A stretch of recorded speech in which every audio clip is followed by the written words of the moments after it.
Let me ask you something. You're almost at the end of the interview process. You have cleared the technical round. You have spoken to the manager. And then the manager smiles and says, "We really liked you and your profile. The HR will get back to you soon." At that moment, something clicks in your mind. You think, okay, this time I have finally made it. And a few days later, your phone rings and it's the HR. And then comes that one question, the question that suddenly increases your heart rate, the question that makes even the confident people nervous. And you get the call, and in that call, the HR says, "Hey, hi, how are you? Congratulations, you have cleared it to the final round. So let's discuss about the money part. What are your salary expectations?" Just like Raju Rastogi in Three Idiots, if you remember that scene. Salary कितना लोगे भैया discuss कर लें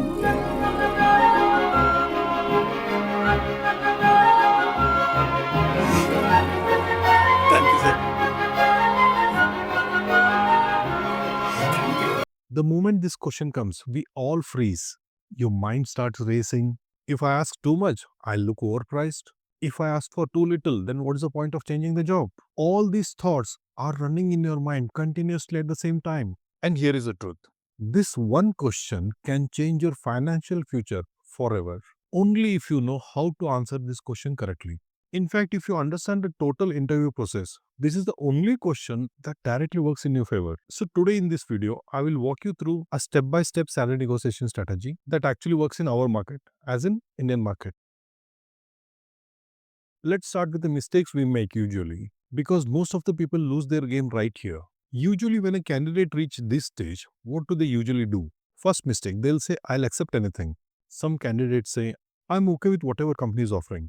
This sounds quite humble, but in reality, it shows that you have zero clarity about what you're worth. To that HR manager who has called you for salary negotiation, this gives a signal that you don't know your market value, or you're not confident about your skills, or they will understand that you have not done your basic homework. And trust me, companies don't reward confusion. Mistake number two, random numbers or blind percentage hikes. Then there is another category. They say that I'm expecting 30% hike in my salary. And why 30%? Because that's what they got last time. Or someone told them that's the standard you should ask. Or they saw it on LinkedIn. So this category of candidates have not done any market research. They have not done a role comparison, and they have absolutely no logic.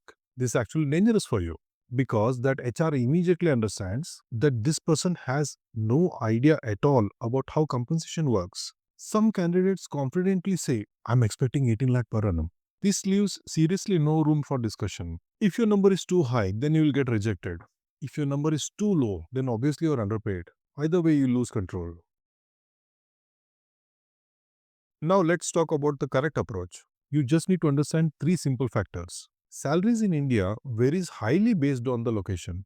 For example, let's assume you got an offer from cities like Bangalore, Hyderabad, Pune, which are actually tech hubs. The compensation or the salary package what you get here are usually higher than the other cities because these are tech hubs.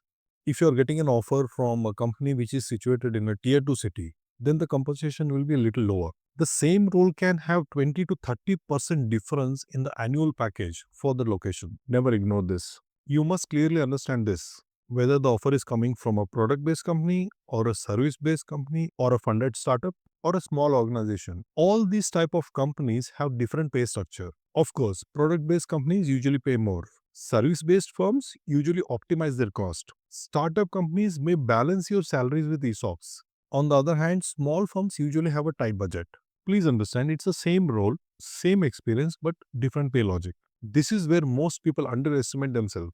Ask yourself, do you have a niche or a specialized skill with you, or only generic experience? Please understand, specialized skills always get a premium pay. For example, advanced analytics versus basic reporting. Or are you equipped with cloud plus AI, or are you still working on the traditional tools? If you are applying for a senior management, then are you having leadership plus execution or just execution? Your salary is just not about years of experience alone. It's about how replaceable you are. There is a common saying, if you're not updated, then you're outdated. Now let's take a practical example and check. Assume you have 7 years of experience in, say, UI or UX. If you're joining a strong product-based company in a tech hub like Bangalore, a range of 20 to 30 lakh per annum is absolutely justified. This is realistic, not greedy. If you're joining a service-based company or a funded startup, then 15 to 22 lakh per annum is healthy. negotiable. It aligns with the budget structure and a growth path. If the company is smaller or situated in a tier 2 city, 12 to 18 lakh per annum is a practical range. Still respectable, still progressive. Never quote a single number. Always create a range based on your research, role expectation, market reality. A range gives you power. Now comes the most important part. So, how do you say this in the interview? Here is a smart professional answer.